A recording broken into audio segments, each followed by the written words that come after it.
Very good morning सभी को। जो ऑनलाइन देख सुन रहे हैं उनको भी शुभ प्रभात। सत्यम सर को भी। कैसे हैं आप लोग भाई?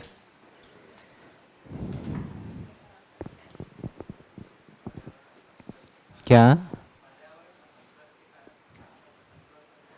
अच्छा, पर्यावरण असंतुलन के कारण संतुलित करने में कठिनाई हो रही है। यमुना में एक बार फिर से पानी बढ़ने लगा है ना शायद।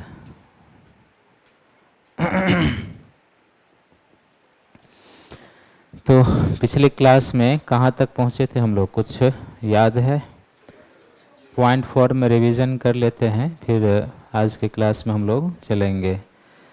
तो शुरुआत हम लोगों ने पिछले क्लास का किया था कि जो वायुमंडलीय गैसों का स्तरीकरण होता है या जो क्लासिफिकेशन है, उस तरीके से हमने किया था 3 भागों में कि क्रियाशीलता के आधार पर हम उसे 2 भागों में रख सकते हैं, क्रियाशील है, दूसरा अक्रियाशील है।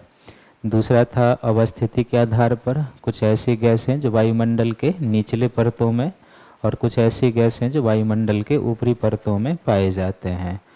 और तीसरा क्या था? परिवर्तनशीलता के आधार पर। तो उसको भी हमने 2 भागों में रख लिया था कि कुछ गैसें परिवर्तनशील हैं और कुछ क्या हैं, लगभग अपरिवर्तनशील हैं। उसके बाद हम लोग विभिन्न गैसों के महत्व में गए थे। तो सबसे पहले हमने जलवाष्प क्या है, किस तरीके से वायुमंडल में आता है, और फिर उसका वितरण कैसे है और महत्व क्या है, ये हमने देखा था। उसके बाद हम लोग गए थे धूलकण में। तो ठीक उसी तरीके से धूलकण का आशय क्या है, धूलकण किन स्रोतों से आता है और धूलकण का वितरण किस प्रकार से है, ये हमने देखा था। उसके बाद हम लोग आ गए थे फिर कहाँ पर, तो जो ऑक्सीजन है उसका स्रोत क्या है और क्यों महत्व रखता है, फिर नाइट्रोजन है। तो इस तरीके से जो विभिन्न वायुमंडलीय गैसेज हैं उसके बारे में हम लोगों ने देखा था। उसके बाद हम लोग वायुमंडल के स्तरीकरण में चले गए थे। तो उसमें हमने 2 तरीके से फॉर्मेटिंग किया था कि एक तापमान, घनत्व और वायुदाब के आधार पर वायुमंडल को हमने 5 लेयरों में बांटा था, जिसमें क्षोभ मंडल है, समताप मंडल, मध्य मंडल, ताप मंडल या उसी को आयन मंडल कहेंगे, और फिर क्या है, बाह्यमंडल है। और दूसरा एक है रासायनिक संगठन के आधार पर वो। तो आज हम लोग सबसे पहले जो एटमॉस्फेयर के जिस हिसाब से हम लोग चल रहे हैं उसका जो स्तरीकरण बचा हुआ है उस पर चलेंगे। यानी कि सबसे पहले जो समताप मंडल है, मध्य मंडल है, आयन मंडल है, बाह्यमंडल का अध्ययन करेंगे। उसके बाद जो रासायनिक बनावट के आधार पर है वो अध्ययन करेंगे, और उसके बाद हम लोग आगे किसी टॉपिक में प्रवेश करेंगे। तो आप डायग्राम तो बनाए ही हुए हैं, है ना? हम एक छोटा सा डायग्राम फिर से ड्रॉ करना होगा ताकि हम क्लास की शुरुआत कर सकें। तो आपको ये बनाने की कोई ज़रूरत नहीं है। पिछले क्लास में हम लोगों ने जो तापमान, घनत्व और वायुदाब है हमारे एटमॉस्फेयर का, उसके हिसाब से हमने अपने एटमॉस्फेयर को 5 कंसेंट्रिक लेयर में बांट लिया था, जिसमें सबसे नीचे का जो मंडल है इसको हम लोग क्या कहते हैं, क्षोभ मंडल कहते हैं। इसके ऊपर जब हम लोग लगभग 50 किलोमीटर की ऊंचाई तक पहुंचते हैं तो दूसरा मंडल मिलता है, जिसको हम लोग क्या कहते हैं, समताप मंडल कहते हैं, या हम इसे स्ट्रेटोस्फीयर के नाम से जानते हैं। यहाँ पर 50 किलोमीटर की ऊंचाई पर हमने एक समताप सीमा लिखा होगा, जिसको हम स्ट्रेटोपॉज के नाम से जानते हैं। और जो क्षोभ सीमा है उसको भी हम लोग क्या कहते हैं, क्षोभ सीमा कहेंगे, या उसे हम क्या कहते हैं, ट्रोपोपॉज के नाम से जानते हैं। तो ये क्षोभ सीमा हो जाएगा। उसके ऊपर हम लोग जाएंगे 80 किलोमीटर की ऊंचाई तक, तो हमें तीसरा वायुमंडल का परत मिलता है, जिसको हम लोग क्या कहते हैं, मध्य मंडल के नाम से जानते हैं। और मध्य मंडल से ऊपर जब हम लोग 640 किलोमीटर की ऊंचाई तक जाते हैं तो वायुमंडल का चौथा लेयर मिलता है, जिसको थर्मोस्फीयर या आयन मंडल के नाम से भी जानते हैं। और इसके ऊपर हम चले जाएंगे तो हमें क्या मिल जाएगा, वायुमंडल लगभग 10,000 किलोमीटर की ऊंचाई तक हम मानते हैं कि हमारा एटमॉस्फेयर मौजूद है, तो वहाँ तक हम चलेंगे। ठीक है। आपने क्षोभ मंडल के बारे में पढ़ा है ना? और समताप मंडल से हमें चलना है। अगर आपने क्षोभ मंडल पढ़ा है और थोड़ा सा अगर मैं क्षोभ सीमा के बारे में कुछ स्टेटमेंट लिखता हूँ तो आप हमें बताएंगे कि ये सही होगा या फिर गलत होगा। ठीक है ना? तो अगर मैं पहला पॉइंट इसके बारे में लिखता हूँ कि ऐसे स्टेटमेंट आए कि क्षोभ सीमा के बारे में क्या सही है। पहला स्टेटमेंट हो कि मौसमी परिवर्तन की अंतिम सीमा, हम एक प्रश्न बना रहे हैं, आप अपना सोचते रहिए, ठीक ना? अंतिम सीमा है। दूसरा हो जाए संवहन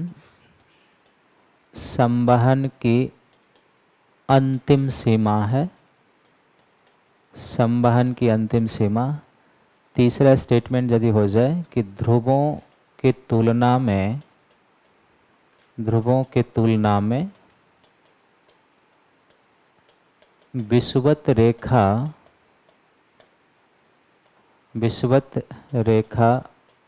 के पास तापमान अधिक होता है, विषुवत रेखा के पास तापमान अधिक होता है। और चौथा, क्षोभ सीमा ही के बारे में मौसमी परिवर्तन होता है। जिस तरीके से यूपीएससी में स्टेटमेंट आता है, अगर मैं उसी तरीके से बना दूं, पहला, केवल एक सही है, ऐसे ही आता है ना। अब बी, चारों सही है। ये थोड़ा सा क्या किया है ना, थोड़ा सा परीक्षा के पैटर्न को ट्रिपिकल बना दिया है। 3 सही है, यानी 3 स्टेटमेंट सही है। और डी है 2 सही है। इसी तरीके से आता है ना। तो आप बताइए, क्षोभ सीमा, प्रश्न ये है कि क्षोभ सीमा के बारे में क्या सही है। पहला स्टेटमेंट है मौसमी परिवर्तनों की अंतिम सीमा है। दूसरा स्टेटमेंट है संवहन की अंतिम सीमा है। तीसरा स्टेटमेंट है ध्रुवों के तुलना में विषुवत रेखा के पास तापमान अधिक होता है। और चौथा है कि क्षोभ सीमा मौसमी परिवर्तनशील होता है, यानी कि इसका अर्थ है कि समय के हिसाब से ये ऊपर नीचे हो सकता है। ठंडी और ग्रीष्म में इसकी सीमाएं थोड़ा सा ऊपर नीचे जा सकती है। बात समझ में आ गया? आप बताइए क्या होगा। उस चारों सही है। अभी मैं सबका नाम लिखूंगा और सबको बेइज्जत करूंगा। क्या नाम है? क्या? विजय। जल्दी जल्दी बताते, आप बताओ। टोटल नाम। अंजेस। आप बताइए। मतलब अच्छा, 3 सही है, मतलब वाह। आप बताइए। चारों सही है। आप बताओ। आप बताइए। आप बताओ। आप बताओ जी। मतलब बिना सोचे समझे 2 बोल देंगे, कुछ सोचो तो, जो पिछली कक्षा में आपने पढ़ाई की है। आप बताइए। आप बताइए। प्रश्न तो ऐसे ही आएगा सिविल सेवा में। 3 से आप बताओ, जल्दी जल्दी। पीछे बताइए, जो पीछे लोग बैठे हुए हैं। 3, 2,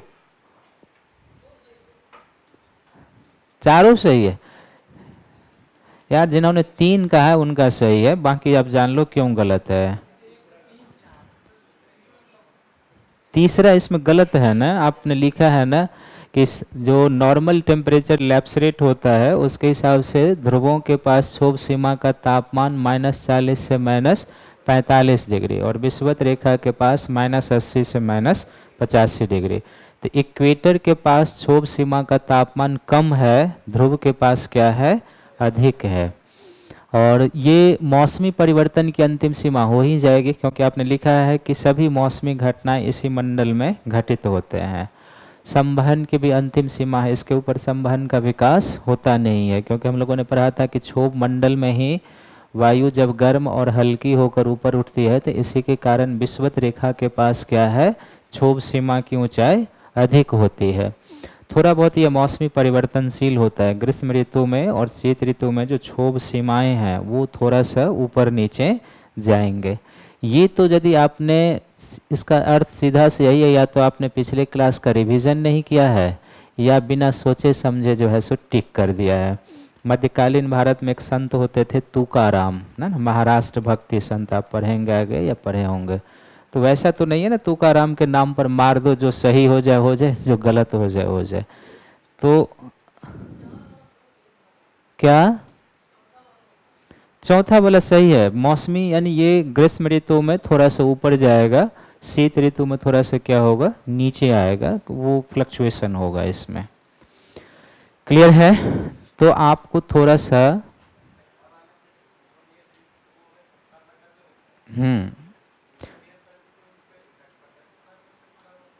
वो मौसमी परिवर्तन नहीं है। मौसमी परिवर्तन का अर्थ क्या है, अभी धूप खिली हुई है, वर्षा होने लगे, ये सीजनल चेंज होता है। तो मौसमी पर ओजोन का बनना या टूटना ये मौसमी परिवर्तन की श्रेणी में नहीं आएगा। बढ़े आगे, तो इसको हम लिखाएंगे भी अभी। ये तो आप समझ गए कि क्षोभ सीमा क्या है। तो इसका अर्थ यही है कि क्षोभ सीमा क्या है कि क्षोभ मंडल और समताप मंडल के बीच एक संक्रमण सीमा है, दोनों की ट्रांजिशनल सीमा है, जहाँ पर हम मानते हैं कि मौसमी परिवर्तनों की ये अंतिम सीमा है।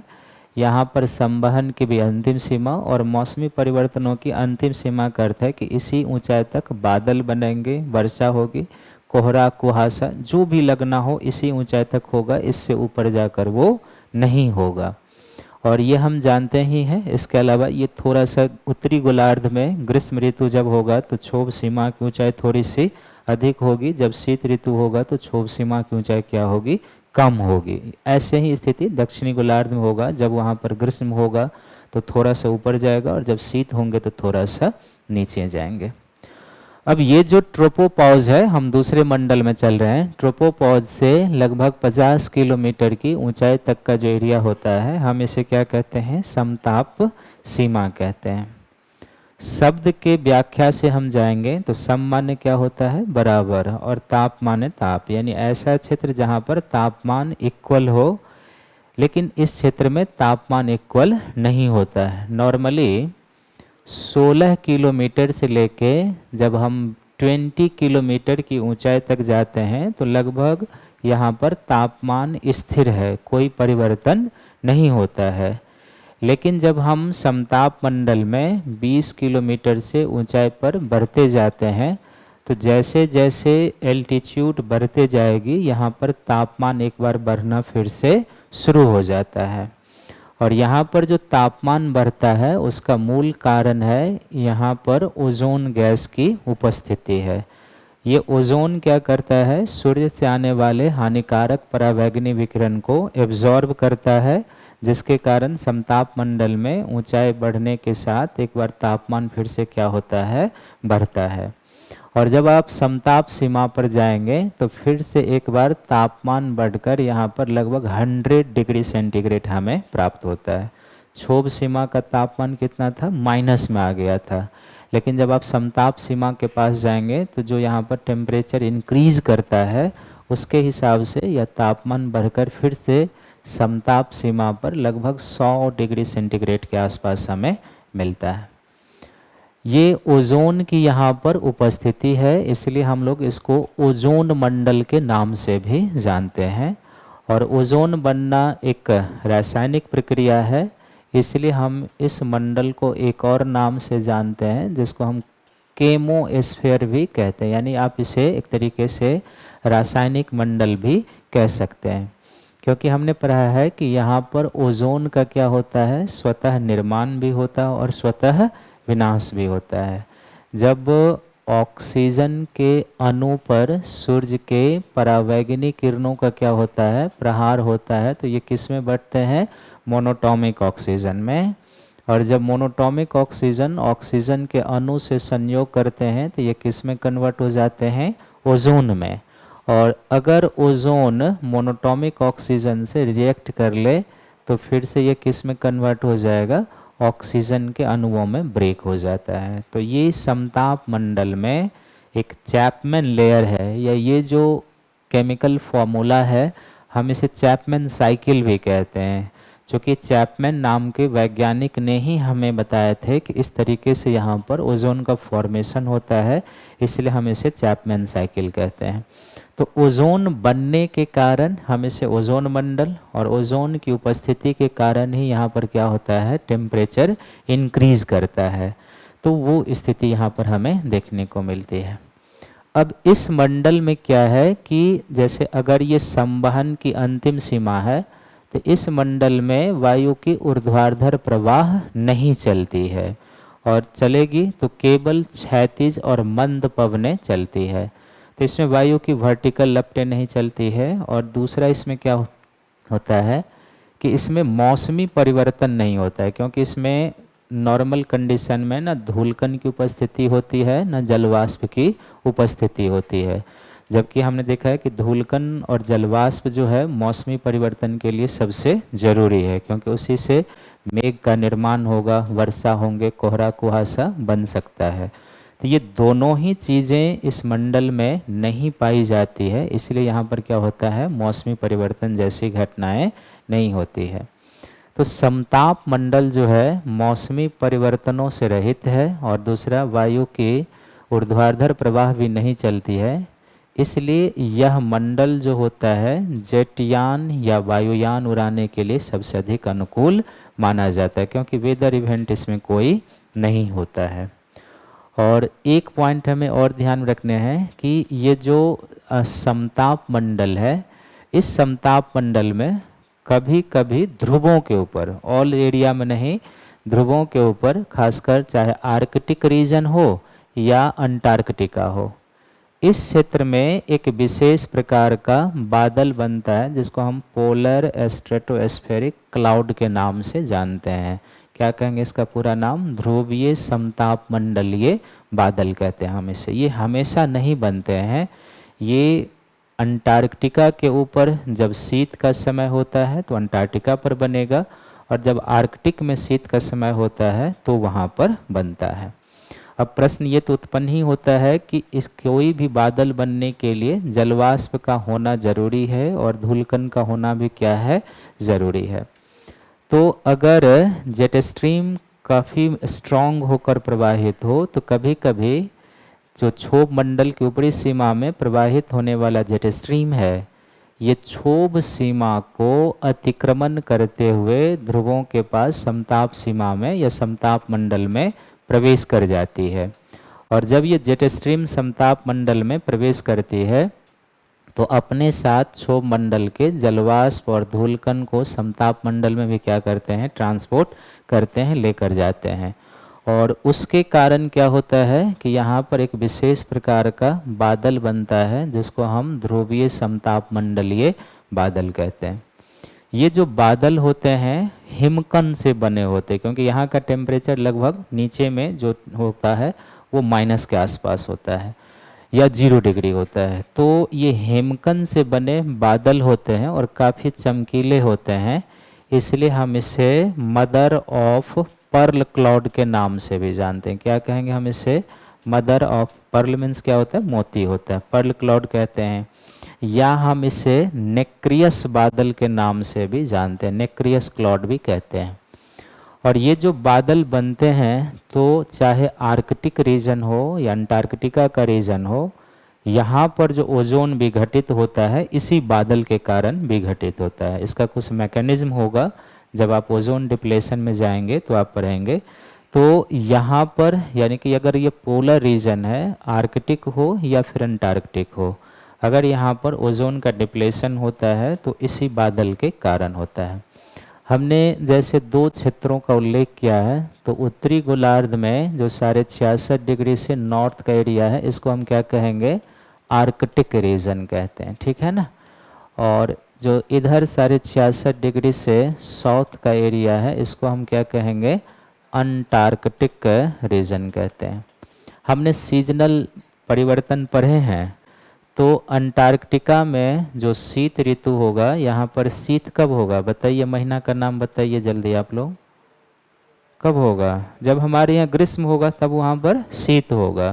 तो जो यहाँ पर जून होगा, जो जुलाई होगा और जो अगस्त होगा, ये यहाँ पर क्या होगा, शीत का समय होगा, क्योंकि ये हमारे यहाँ क्या है, ग्रीष्म का समय है। आर्कटिक उत्तर में है ना, तो अभी उत्तरी गोलार्ध में क्या है, हमारे यहाँ जो जून है, जो जुलाई है, जो अगस्त है, वो क्या है, यहाँ पर ग्रीष्म है। तो ऑब्वियसली यहाँ पर ये क्या होगा, शीत, क्योंकि सूर्य की किरणें बहुत ही तिरछी जाएगी या लगभग एब्सेंट हो जाएगी।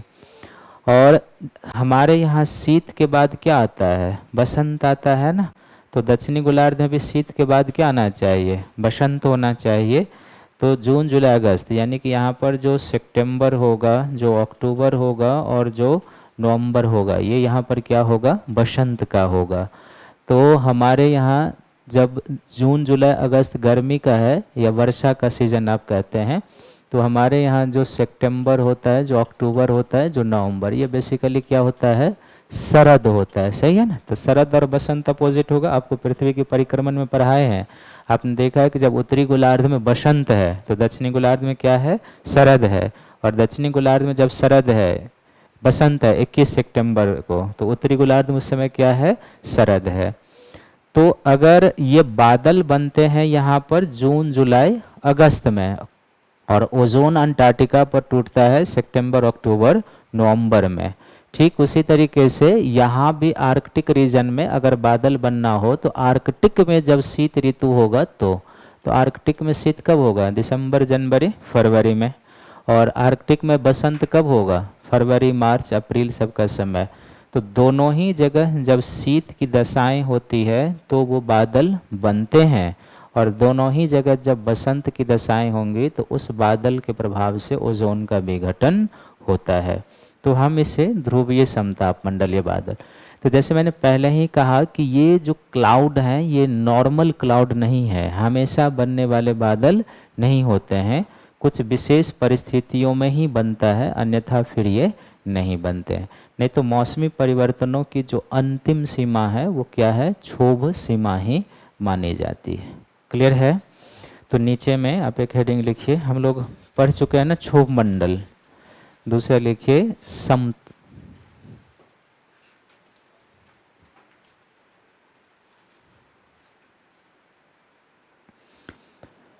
देखो यहाँ पे आप ये जान लीजिए कि जैसे यहाँ पर जो समताप बादल बनेंगे क्षोभ मंडल के नीचे तक ही, एक ऑनलाइन प्रश्न है, क्षोभ मंडल के नीचे तक ही बनते या क्षोभ सीमा तक ही बनेंगे।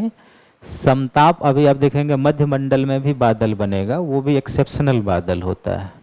समताप मंडल में जो बादल बनता है उसका हमने कहा कि ये तभी बनते हैं जब जेट स्ट्रीम काफ़ी मजबूत हो जाए, और जब जेट स्ट्रीम स्ट्रांग होता है तो जेट स्ट्रीम जो है ना श्रृंग और गर्त के रूप में प्रवाहित होता है।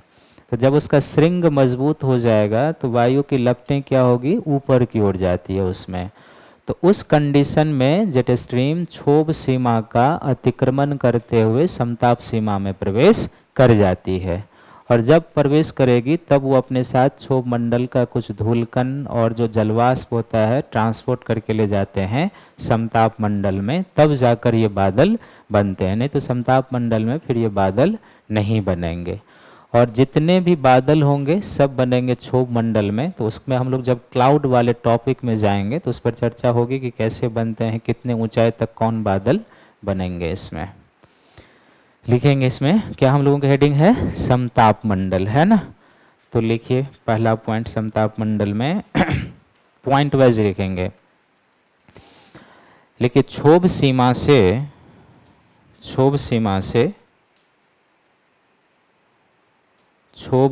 से 50 किलोमीटर की ऊंचाई तक, 50 किलोमीटर की ऊंचाई तक इसका विस्तार है, इसका विस्तार है। दूसरा पॉइंट लिखेंगे, लिखिए इस मंडल में ओजोन की उपस्थिति के कारण, इस मंडल में ओजोन की उपस्थिति के कारण, ओजोन की उपस्थिति के कारण ऊंचाई बढ़ने के साथ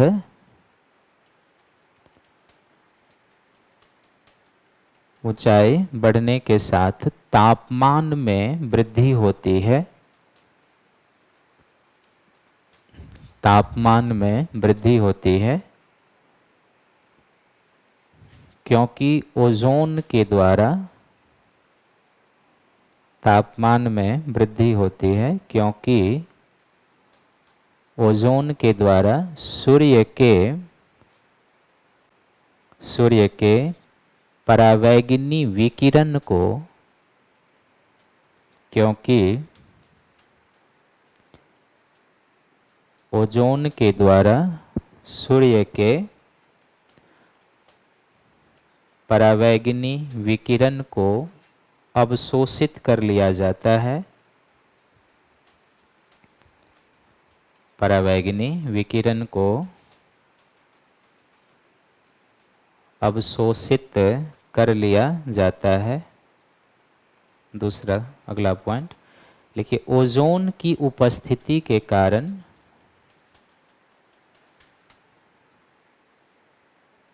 ओजोन की उपस्थिति के कारण इसे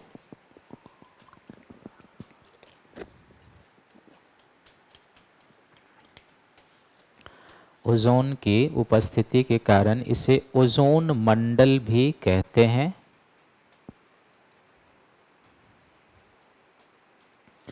ओजोन मंडल भी कहते हैं।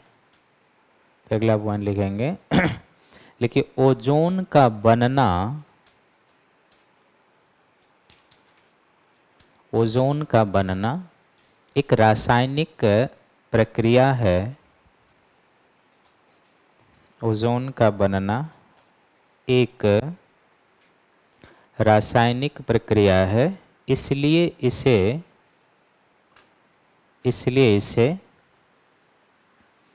रासायनिक मंडल, इसलिए इसे रासायनिक मंडल या केमोस्फेयर भी कहते हैं। केमोस्फेयर भी कहते हैं।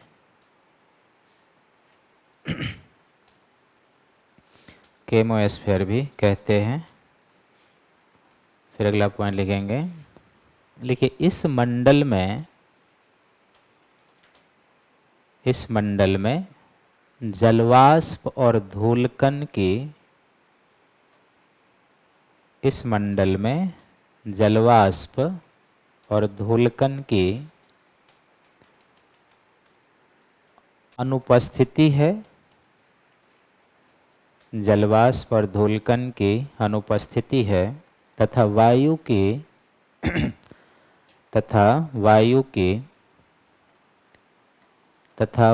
की ऊर्ध्वाधर प्रवाह, तथा वायु की ऊर्ध्वाधर प्रवाह भी नहीं चलती है। वायु की ऊर्ध्वाधर प्रवाह भी नहीं चलती है। इसलिए यह मंडल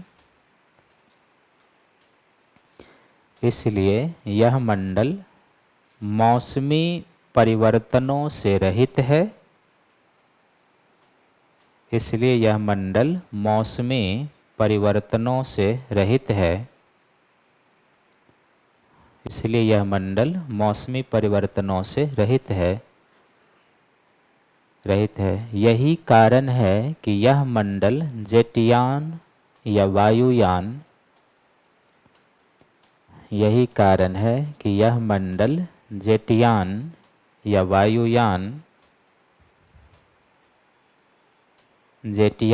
वायुयान उड़ाने के लिए सबसे अनुकूल होते हैं। सबसे अनुकूल होते हैं। फिर अगला पॉइंट लिखेंगे एक और, लिखिए इस मंडल में ध्रुवों के ऊपर, इस मंडल में ध्रुवों के ऊपर, इस मंडल में ध्रुवों के ऊपर कभी कभी, कभी कभी एक विशेष बादल का निर्माण होता है, कभी कभी एक विशेष बादल का निर्माण होता है जिसे, जिसे ध्रुवीय समताप मंडलीय बादल, जिसे ध्रुवीय समताप मंडलीय बादल, जिसे ध्रुवीय समताप मंडलीय बादल या ध्रुवीय समताप मंडलीय बादल या नेक्रियस बादल, नेक्रियस बादल, नेक्रियस बादल या मदर ऑफ पर्ल, या mother of pearl cloud, mother of pearl cloud भी कहते हैं, मदर ऑफ पर्ल क्लाउड भी कहते हैं, जो ओजोन विघटन का कारण बनता है, कहते हैं जो ओजोन विघटन का कारण बनता है, कारण बनता है। उसमें एक लाइन और बढ़ेंगे, लेकिन इस बादल का निर्माण तब होता है, इस बादल का निर्माण तब होता है, तब होता है जब जेट स्ट्रीम, जब जेट स्ट्रीम, तब होता है जब जेट स्ट्रीम क्षोभ सीमा, जब जेट स्ट्रीम क्षोभ सीमा को अतिक्रमण करते हुए, जब जेट स्ट्रीम क्षोभ सीमा को अतिक्रमण करते हुए समताप मंडल में पहुंचकर, क्षोभ सीमा को अतिक्रमण करते हुए समताप मंडल में पहुंचकर जलवाष्प एवं धूलकण पहुंचाते हैं, पहुंचकर जलवाष्प एवं धूलकण पहुंचाते हैं। क्लियर है? बाकी जो इसका मैकेनिज्म है हम लोग जब ओजोन विघटन पढ़ेंगे तो उसमें डिटेल से चर्चा होगी। एक बार फिर से बोर्ड पर आ जाएंगे तो समताप सीमा जो हो जाएगी ये क्या हो जाएगी, तो समताप सीमा क्या है, एक संक्रमण सीमा है। किसके किसके बीच है, तो समताप मंडल और मध्य मंडल के बीच एक ट्रांजिशनल जोन है। और समताप सीमा के पास जो एटमॉस्फेयर का टेम्परेचर बढ़कर हो जाता है वो कितना मिलता है हमें, लगभग 100 डिग्री सेंटीग्रेड के आसपास मिलता है। इसके ऊपर अब हम तीसरे मंडल में जा रहे हैं। लगभग जो समताप सीमा है वहाँ से जो 80 किलोमीटर की ऊंचाई तक का एरिया है इसे हम क्या कहते हैं, मध्य मंडल के नाम से जानते हैं। ये जो मध्य मंडल है वैसे भी अब जैसे जैसे आप ऊपर जाएंगे वायु का आवरण और घनत्व तो क्या होते जाएगा, बहुत ही विरल होते जाएगा। क्योंकि हमने पढ़ा है कि 32 किलोमीटर की ऊंचाई तक ही वायुमंडल का 99% द्रव्यमान केंद्रित है। तो इसका अर्थ है कि ऊपरी वायुमंडल वैसे ही क्या होगा, बहुत विरल होगा। तो इस मंडल में क्या है, सबसे पहला पॉइंट हमें ये ध्यान में रखना है कि वायु का अत्यंत विरल आवरण है, इसलिए इस मंडल में फिर से एक बार ऊंचाई बढ़ने के साथ तापमान घटती है। तो आप देखिए क्षोभ मंडल में क्या था, घट रहा था। सभी जगह रीजन है, ये ध्यान रखना है। यहाँ तापमान इसलिए घट रहा था क्योंकि हमारा वायुमंडल नीचे से गर्म होता है, यानी पृथ्वी की उष्मा से गर्म होती है। तो हम जैसे जैसे ऊपर जाएंगे एटमॉस्फेयर का टेम्परेचर पृथ्वी के ऊपर जाने पर क्या होता जाएगा, कम होता जाएगा। अभी आपने पढ़ा कि समताप मंडल में ऊंचाई बढ़ने के साथ तापमान बढ़ रही है, लेकिन उस बढ़ने का कारण क्या है? ओजोन की उपस्थिति है, क्योंकि वो अल्ट्रावायलेट रे को धरातल पर आने से क्या कर रहा है? रोक रहा है। अब हम आपको फिर बता रहे हैं कि जो हमारा तीसरा मंडल मध्य मंडल है, इसमें ऊंचाई बढ़ने के साथ तापमान में फिर से क्या हो रही है? कमी हो रही है। और जो 80 किलोमीटर की ऊंचाई पर हमें मध्य सीमा मिलती है, जिसको हम क्या कहते हैं? मेसोपॉज कहते हैं। इस मध्य सीमा के पास आकर तापमान एक बार फिर से -80 डिग्री सेंटीग्रेड के आसपास मिलना हमें शुरू हो जाता है। यहाँ पर तापमान इसलिए कमेगा क्योंकि इस मंडल में वायु का बहुत ही विरल आवरण है, और कहीं जो तापमान होता है वो मूलतः किसका होता है? तो वायु के जो अणु हैं उसी का जो तापमान होता है वो है। तो इसमें तापमान इसलिए गिर रहा है क्योंकि यहाँ पर वायु का घनत्व या उसका जो अमाउंट ऑफ मोलिक्यूल्स है वो क्या बहुत ही कम है, इसलिए यहाँ पर कम होता है। चौथा, सभी मंडलों में जो मध्य मंडल है ये सबसे ठंडा मंडल है हमारे एटमॉस्फेयर का। यानी कि जब हम बाह्य मंडल की बात करेंगे तो इन पांचों मंडलों में सबसे ठंडा मंडल जो है वो मध्य मंडल ही माना जाता है। और ये जो मंडल है, इस मंडल में भी कभी कभी ध्रुवों के ऊपर एक बादल का निर्माण होता है। किसी समय जब वहाँ पर शीत की स्थिति होती है तो ध्रुवों पर यहाँ पर बादल का निर्माण होता है, और उस बादल को हम लोग कहते हैं नॉक्टी लूसेंट बादल कहते हैं। ये भी एक स्पेशल क्लाउड है जो यहाँ पर मध्य मंडल में निर्मित होता है। अब आप प्रश्न पूछ सकते हैं कि ये बादल बनेगा क्यों? क्योंकि बादल जब भी कहीं पर बनेगा तो कुछ न कुछ डस्ट धूल कण की उपस्थिति होनी ही चाहिए और कुछ न कुछ नमी होना ही चाहिए। तो बेसिकली ये बादल भी जिस तरीके से समताप मंडल के बादल रेयर होते हैं, ठीक उसी तरीके से मध्य मंडल के बादल भी क्या होते हैं? रेयर ही होते हैं। ये तब बनते हैं अगर उल्का पिंड धरातल की ओर आता है और उस उल्का पिंड का यदि डस्ट है उसके साथ, तो उस डस्ट के कारण यहाँ पर क्या होता है? ये क्लाउड बनते हैं, नहीं तो अन्यथा ये बादल नहीं बनते हैं। रात को ही ये बादल दिखते हैं और चमकने वाले प्रकार के बादल होते हैं, दिन में ये बादल नॉर्मली बनता भी नहीं है। तो जब भी बनेगा तो ये उल्काओं के डस्ट से ही बनेंगे, और टेम्परेचर माइनस में है तो वो डस्ट अगर थोड़ा बहुत भी उसमें हिम का अंश होगा तो वो क्या होगा? फ्रिज करके क्लाउड में कन्वर्ट हो जाता है। तो इसलिए यहाँ पर भी हमें एक स्पेशल बादल मिलता है जिसको हम क्या कहते हैं? नॉक्टी लूसेंट कहते हैं। तो जब भी आप समझेंगे इसको, ये भी एक स्पेशल बादल है जो कुछ विशेष परिस्थितियों में बनते हैं, और समताप मंडल का भी बादल क्या एक विशेष बादल है जो कुछ विशेष परिस्थितियों में ही बनते हैं, अन्यथा ये बादल नहीं बनते हैं। और कुछ खास इस मंडल में नहीं है। तो 2 लाइन इसके बारे में आप लिखिए। तीसरा मंडल क्या है हमारा? मध्य मंडल है। मध्य मंडल, मध्य मंडल इसमें लिखेंगे, लेकिन समताप सीमा से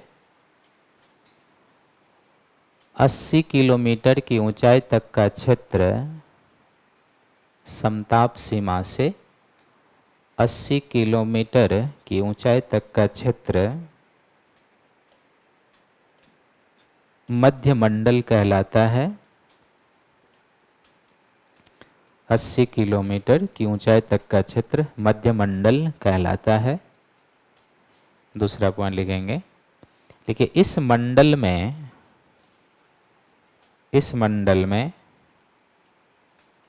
गैसों का अत्यंत विरल आवरण है। इस मंडल में गैसों का अत्यंत विरल आवरण है। गैसों का अत्यंत विरल आवरण है, इसलिए ऊंचाई बढ़ने के साथ,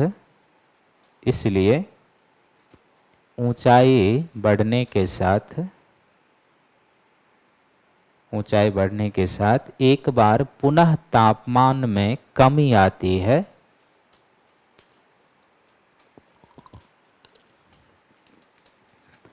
इसलिए ऊंचाई बढ़ने के साथ एक बार पुनः तापमान में कमी आती है, जो मध्य सीमा के पास लगभग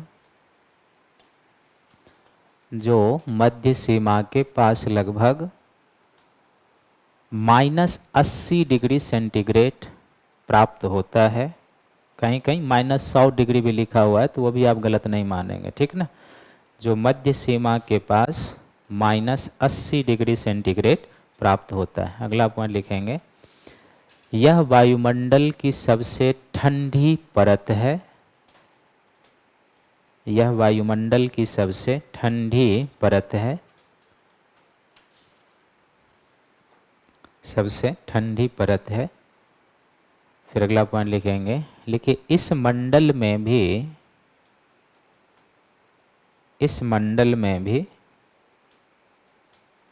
ध्रुवों के ऊपर उल्काओं के धूलकण के प्रभाव से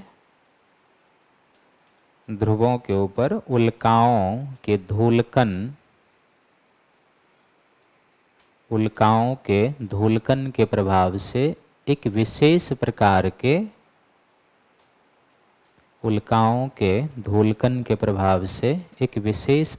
के बादल का निर्माण होता है। एक विशेष प्रकार के बादल का निर्माण होता है, जिसे नॉक्टिलूसेंट बादल कहते हैं।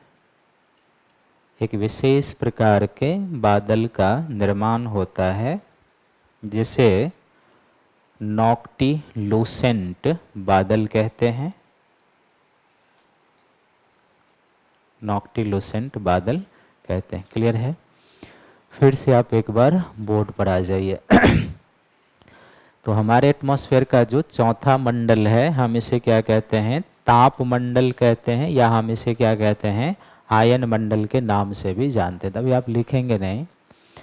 तो इस मंडल की ऊंचाई जो है मध्य सीमा से लेकर जो 640 किलोमीटर के एल्टीट्यूड का एरिया है, उसी को हम क्या कहते हैं? ताप मंडल कहते हैं। इस मंडल में क्या है? बहुत ही अल्प मात्रा में हमें नाइट्रोजन और ऑक्सीजन गैसें मिलती है। बहुत ही कम मात्रा में मिलती है ये गैसें।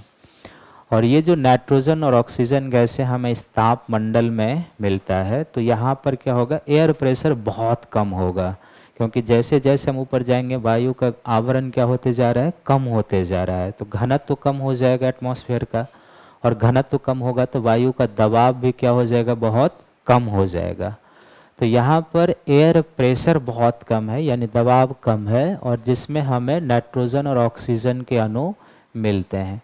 जब इस नाइट्रोजन और ऑक्सीजन के अणु पर सूर्य के यूवी का प्रहार होता है, जब यूवी किरणें इस पर पड़ती है, तो अत्यधिक कम दाब होने के कारण ये जो नाइट्रोजन और ऑक्सीजन के अणु होते हैं, ये यहाँ पर आयनीकृत हो जाते हैं, यानी कि इस पर चार्ज आ जाता है, ये आयनीकृत होते हैं। और आयनीकृत होकर ये गैसें टूट कर यहाँ पर क्या करते हैं? आणविक परत का निर्माण करते हैं। आणविक परत कहने का अर्थ है कि एटॉमिक लेयर का यहाँ पर ये निर्माण करते हैं। और उस एटॉमिक लेयर को हम नाइट्रोजन का एटॉमिक लेयर कहेंगे, और जो ऑक्सीजन का होगा उसको हम क्या कहेंगे? ऑक्सीजन की आणविक परतें कहते हैं। फिर से आप इसको एक बार समझिए कि इस मंडल में क्या है कि बहुत ही कम मात्रा में नाइट्रोजन और ऑक्सीजन गैस उपस्थित है। और दूसरा क्या है कि अगर यहाँ पर आप ध्यान से समझेंगे इसको, कि अगर वायु का प्रेशर अधिक होता तो फिर ये टूटती नहीं गैसें।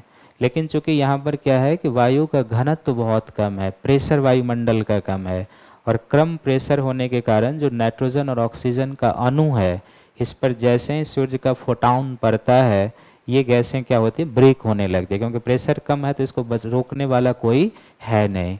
तो ये क्या होता है? टूटता है। तो ऑक्सीजन 2 एटम है ना, अब ये टूट कर क्या करेगा? 2 ऑक्सीजन के आणविक लेयर का निर्माण करेगा, जिसको हम क्या कहेंगे?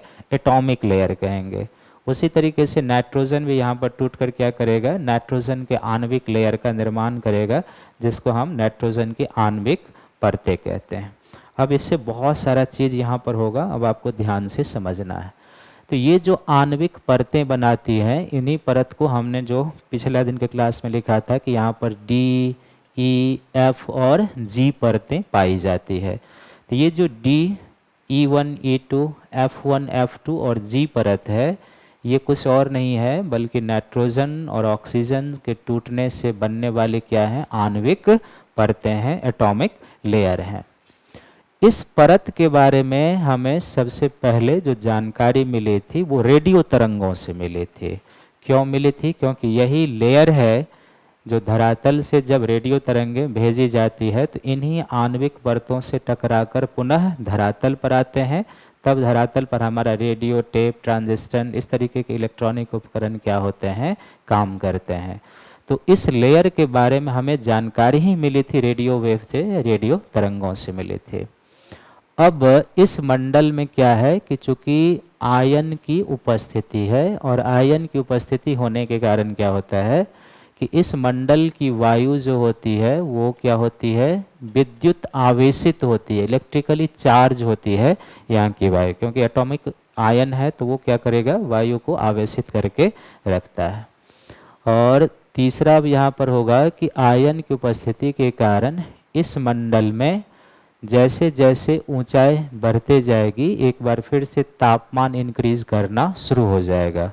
और यहाँ पर 640 किलोमीटर की ऊंचाई पर जो हमें आयन सीमा मिलता है या जिसको हम ताप सीमा कहेंगे, जब हम इस ऊंचाई पर आ जाएंगे तो तापमान बढ़कर हमें लगभग 1500 डिग्री सेंटीग्रेड के आसपास प्राप्त होना शुरू हो जाता है।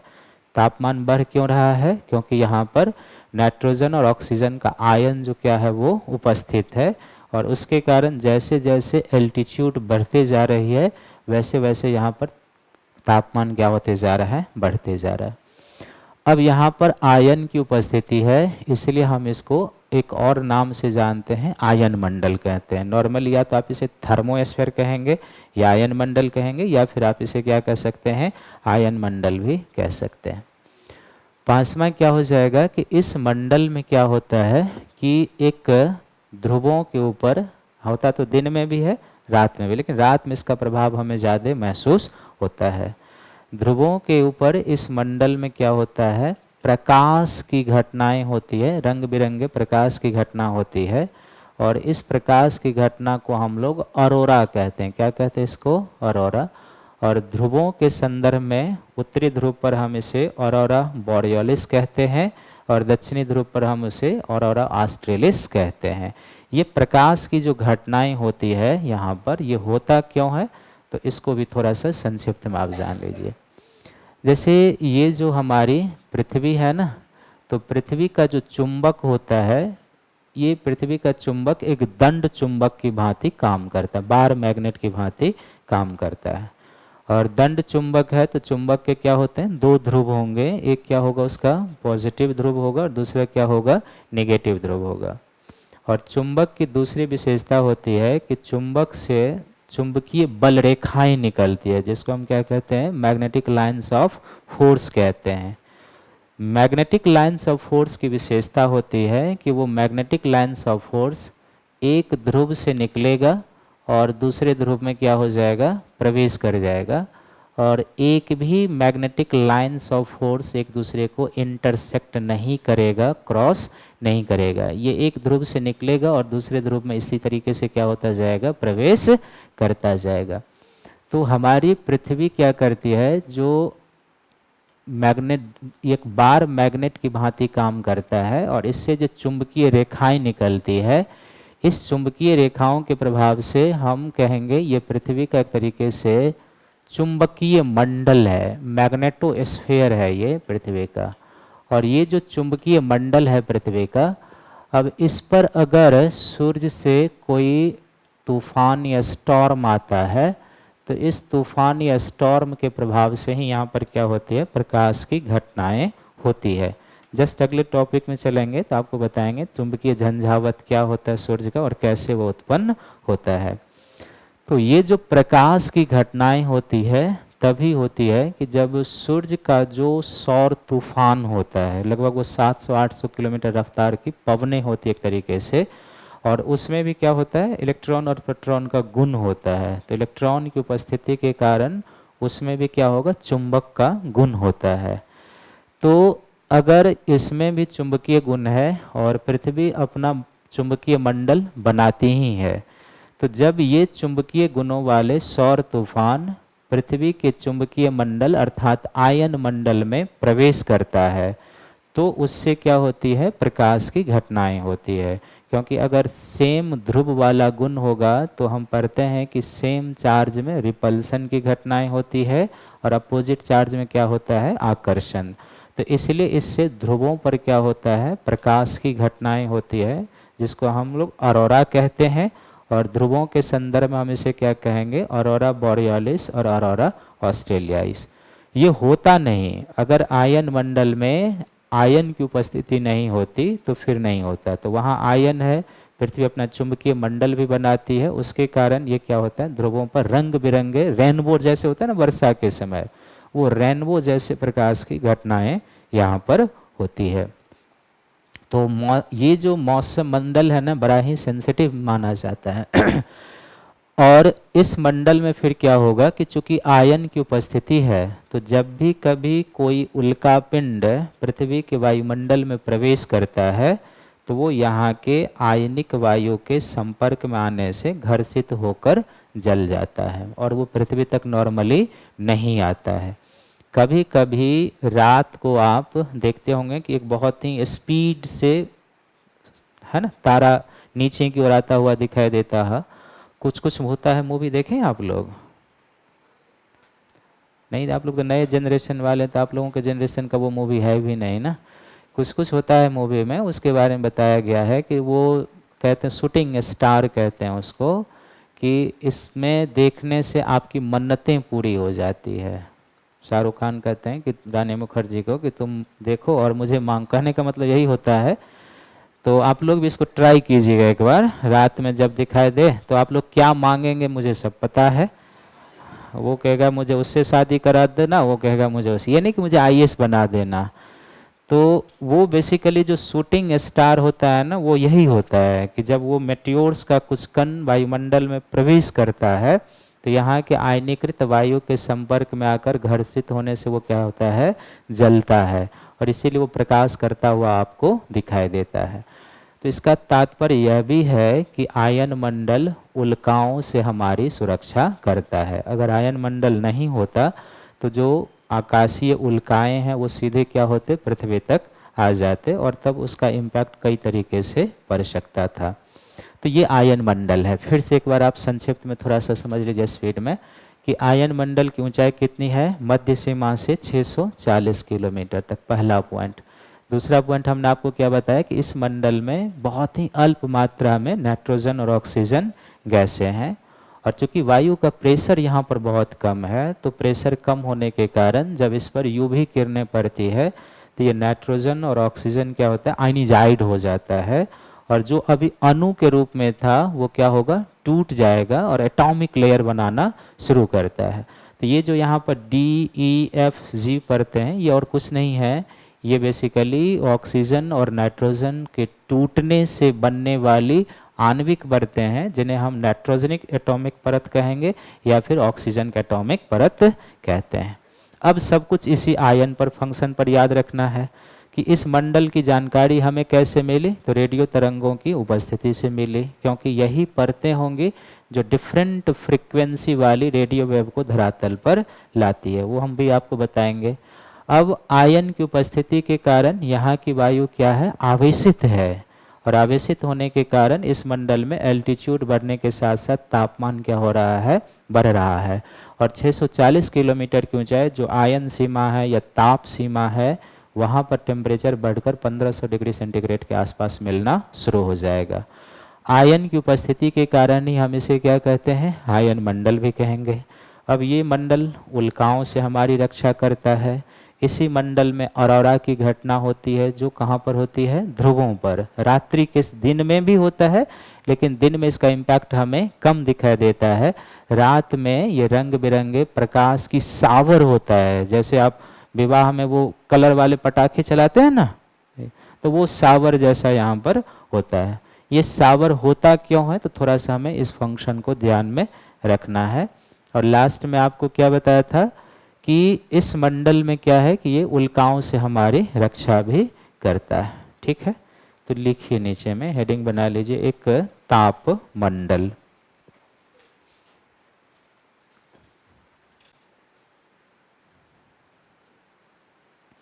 किस मंडल में, ये जो है क्लाउड फॉर्मेशन नॉक्टिलुसेंट क्लाउड इक्वेटर पर क्यों नहीं होगा।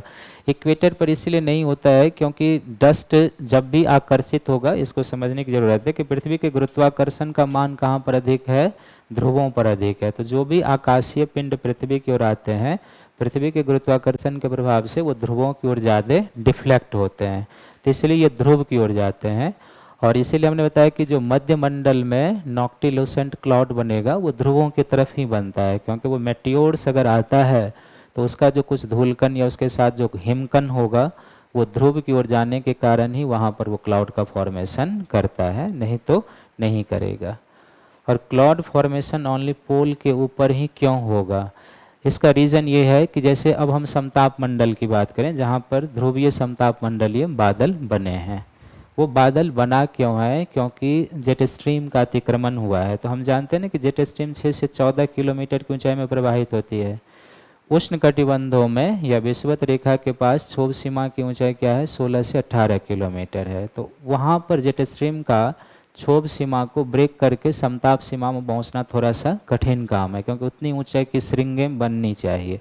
लेकिन ध्रुवों पर क्षोभ सीमा की ऊंचाई कितनी है, केवल 8 किलोमीटर है। तो ये 6 से 14 किलोमीटर में तो वैसे भी प्रवाहित होता है। तो अगर थोड़ा सा भी जेट स्ट्रिंग स्ट्रांग होगा तो ये क्षोभ सीमा को अतिक्रमण करके पोल रीजन में ध्रुव के पास पहुंच जाएगा और तब अपने साथ डस्ट ले जाएगा और उसी डस्ट से वहाँ पर बादल बनेंगे। अन्यथा और बादल बनने का वहाँ पर कोई कॉन्सेप्ट है ही नहीं। DS लाल यही कहते हैं कि इसी तरीके से यहाँ पर बादल का फॉर्मेशन होता है।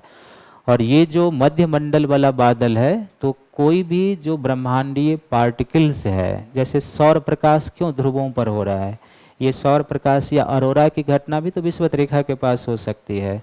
तो चूंकि पृथ्वी का जो मैग्नेटिक गुण है, पोल के किसी भी चुंबक का गुण का मेन मुख्य आकर्षण कहाँ होता है, अगर बार मैग्नेट है तो बोथ एंड में मैग्नेट का आकर्षण क्या होगा, सबसे ज़्यादा होगा। तो वो अपनी ओर क्या करेगा, उस पदार्थ को आकर्षित करेगा। इसलिए ये जो अरोरा होता है ये भी ध्रुवों की ओर इसीलिए होता है क्योंकि जो सन का चुंबकीय तूफान होता है वो भी ध्रुव की ओर आकर्षित होना शुरू होता है। तो इसलिए वहीं होता है, ये यहाँ पर नहीं होता है। क्या लिखा रहे थे हम लोग, ताप मंडल। पॉइंट वाइज लिखेंगे। पहला पॉइंट लिखेंगे, लिखिए मध्य सीमा से 640 किलोमीटर की ऊंचाई तक, मध्य सीमा से 640 किलोमीटर की ऊंचाई तक इसका विस्तार है।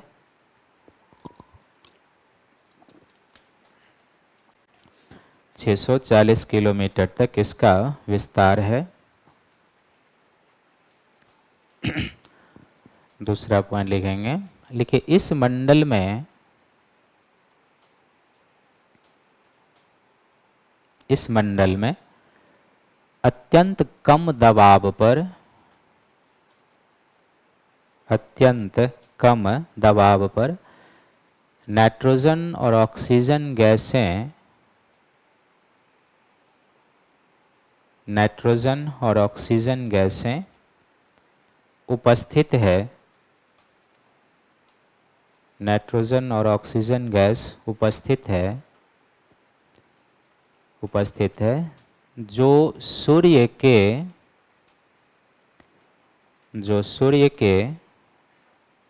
परावैंगनी किरणों के प्रभाव से,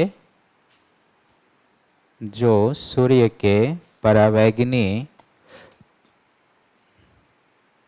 जो सूर्य के परावैंगनी किरणों के प्रभाव से आयनीकृत होकर टूटती है,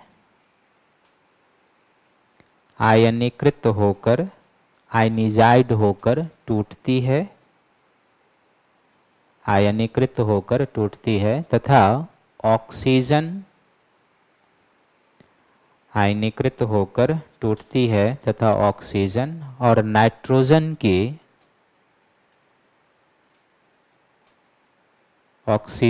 नाइट्रोजन की आणविक परतों का निर्माण करती है। ऑक्सीजन और नाइट्रोजन की आणविक परतों का, एटॉमिक परतों का निर्माण करती है। तीसरा पॉइंट लिखेंगे या दूसरा पॉइंट जो भी हो, लिखिए इस मंडल के बारे में सर्वप्रथम जानकारी, इस मंडल के बारे में सर्वप्रथम जानकारी रेडियो तरंगों की उपस्थिति से मिली थी। रेडियो तरंगों की उपस्थिति से मिली थी। रेडियो तरंगों की उपस्थिति से मिली थी। फिर अगला पॉइंट लिखिए आयन की उपस्थिति के कारण, आयन की उपस्थिति के कारण यहाँ की वायु आवेशित होती है।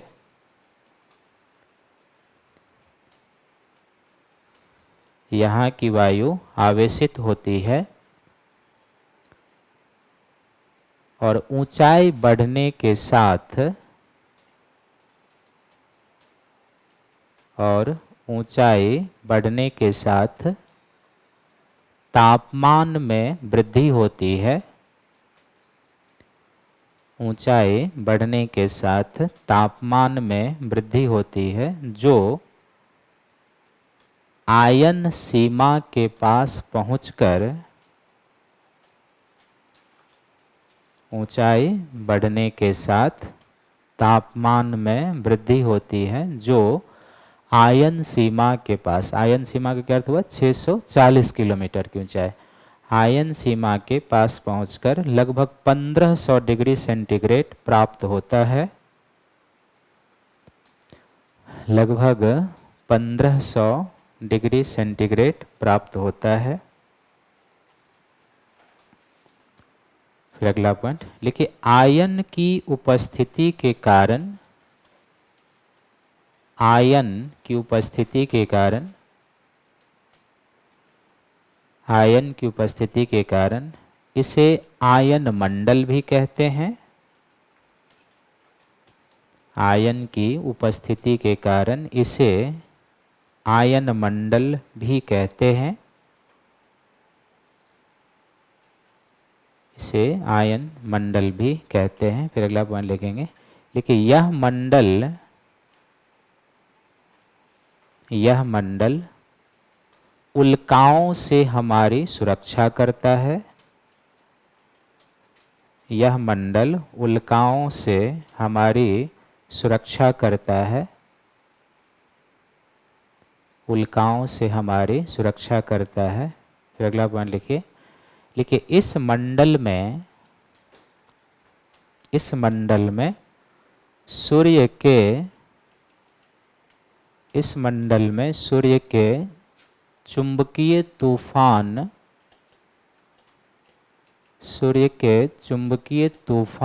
के प्रवेश करने से, सूर्य के चुंबकीय तूफान के प्रवेश करने से कभी क्या होता है ना कि आपके मोबाइल सिग्नल काम नहीं करते होंगे, कभी होता है ऐसा, टावर अचानक गुम हो जाता होगा।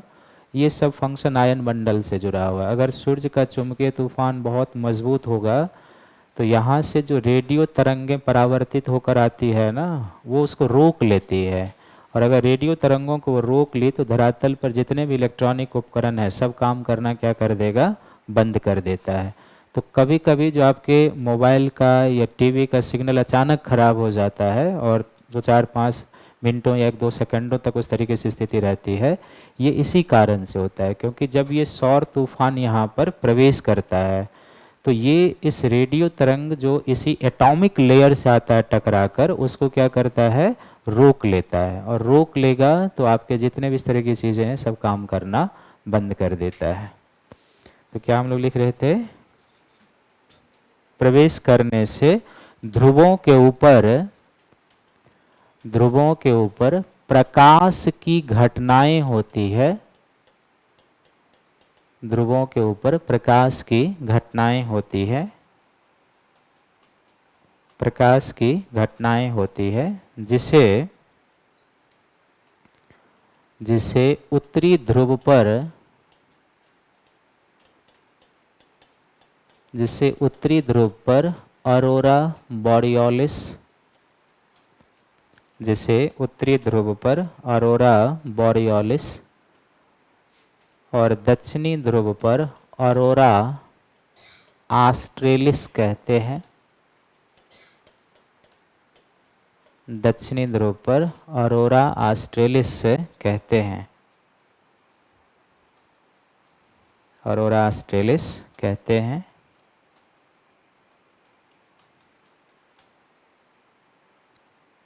एक पॉइंट और लिखिए, पृथ्वी से भेजी गई,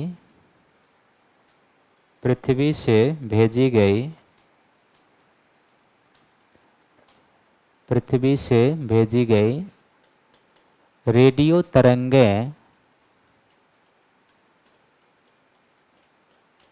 पृथ्वी से भेजी गई रेडियो तरंगें इसी मंडल के विभिन्न आयनिक परतों से, इसी मंडल के विभिन्न आयनिक परतों से परावर्तित होकर,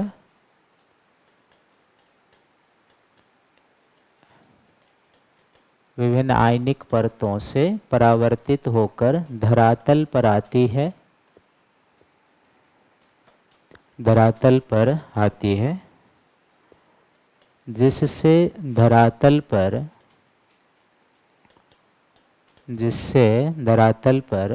रेडियो टेप ट्रांजिस्टर, जिससे धरातल पर रेडियो टेप ट्रांजिस्टर इत्यादि इलेक्ट्रॉनिक उपकरण,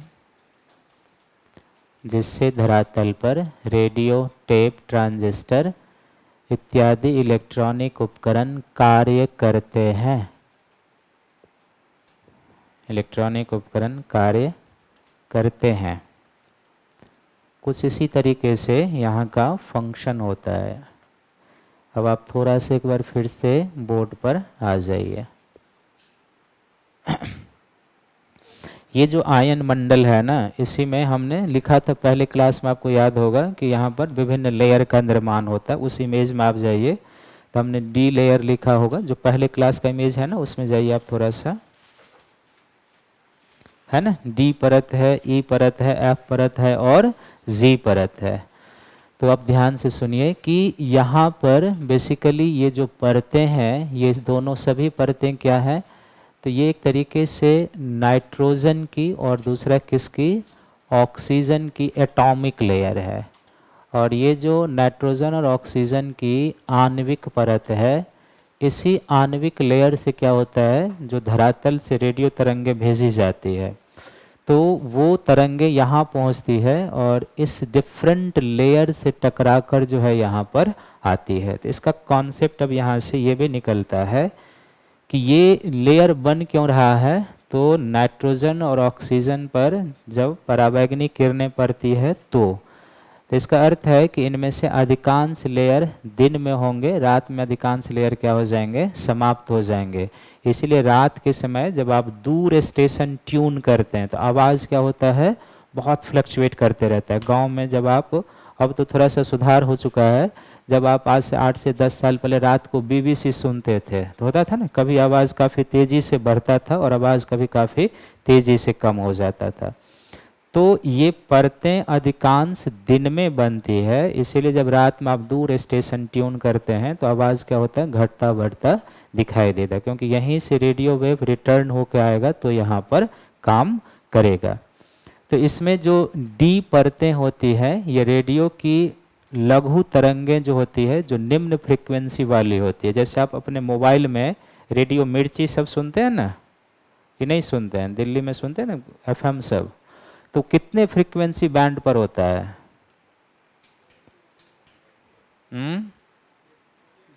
जो आप ये रेडियो मिर्ची और ये सब जो सुनते होंगे, ये सब 88 से लेके 102 304 तक के फ्रीक्वेंसी बैंड पर होते हैं। तो डी लेयर जो है यहाँ पे, ये लघु रेडियो फ्रीक्वेंसी बैंड को परावर्तित करता है जो धरातल तक आता है, और मध्यम और दीर्घ फ्रीक्वेंसी बैंड की जो आवृत्ति तरंगे होती है उसको ये एब्जॉर्ब कर लेता है, और ये परतें रात में लगभग विलुप्त हो जाती है, दिन में ही आपको मिलता है।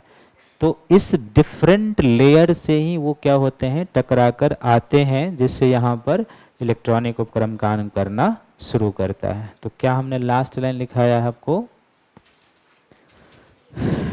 उपकरण कार्य करते हैं, ऐसे ही लिखा है ना। तो डैश देके आप पहला लिखिए डी परत, ऐसे डी लेयर, और इसमें एक एक पॉइंट दो दो पॉइंट करके लिखेंगे डी परत में। ये जो परत है ये 80 किलोमीटर से लेके 90 किलोमीटर के ऊंचाई के बीच है डी लेयर। डी परत में लिखेंगे 80 से 90 किलोमीटर। दूसरा पॉइंट लिखेंगे इसमें, यह रेडियो की निम्न आवृत्ति वाली तरंगों को, यह रेडियो की निम्न आवृत्ति वाली तरंगों को, यह रेडियो की निम्न आवृत्ति वाली तरंगों को परावर्तित करता है,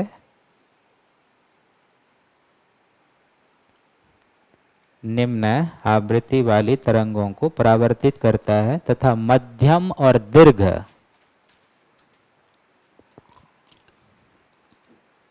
तथा मध्यम और दीर्घ आवृत्ति वाली तरंगों को,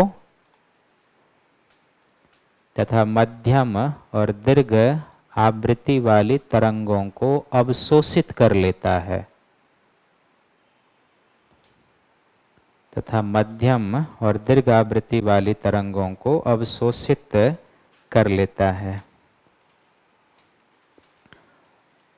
तो इसमें एक परत है डी परत, बी है E1 परत, तो नीचे में लिखेंगे E1 परत।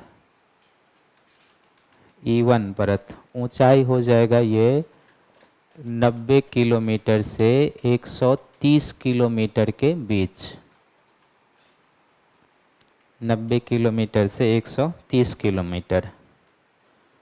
इसको हम एक और परत के नाम से जानते हैं, इसको कहते हैं केनली हेविसाइड लेयर।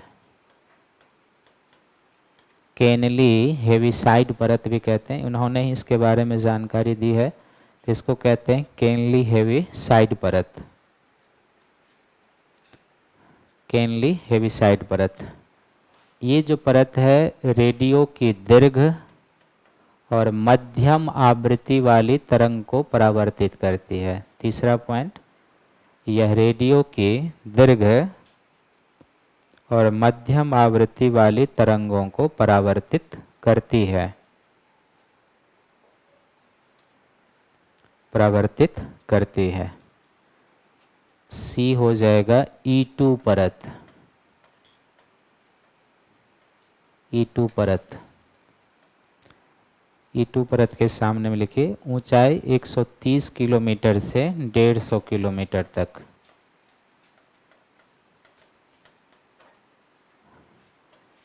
यह परत भी इससे कुछ खास तरंग नहीं, लेकिन सूर्यास्त के बाद लुप्त हो जाता है।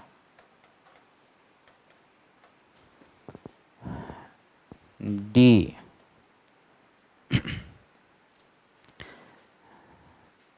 F1 और F2 परत एक साथ लिखेंगे, F1 एंड F2 परत।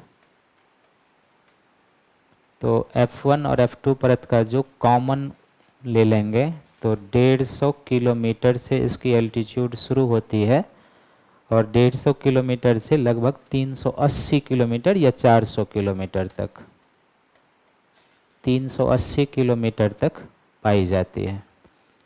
इन दोनों परत को हम, यानी F1 F2 को, इन दोनों परत को सम्मिलित रूप से सम्मिलित रूप से एप्लेटन परत कहते हैं। एप्लेटन या एपिल्टन, इन दोनों परत को सामूहिक रूप से एप्लेटन या एप्लीटन परत कहते हैं। सामूहिक रूप से एप्लेटन या एप्लीटन परत कहते हैं। और ये जो परत है यह भी मध्यम और दीर्घ आवृत्ति वाली, मध्यम और दीर्घ आवृत्ति वाली तरंगों को परावर्तित करती है। मध्यम और दीर्घ आवृत्ति वाली तरंगों को परावर्तित करती है। क्लियर है? और लास्ट में है जी परत। जी परत, तो इसकी ऊंचाई 380 या 400 किलोमीटर से 640 किलोमीटर तक मानी गई है। 400 से 640 किलोमीटर तक। कुछ विशेष जानकारी नहीं है इसके बारे में, लेकिन यही एक परत है जो एक तरीके से दिन और रात दोनों के समय रहता है। दिन और रात दोनों में, दोनों समय रहता है। इसके बारे में कोई विशेष जानकारी भी अभी नहीं है।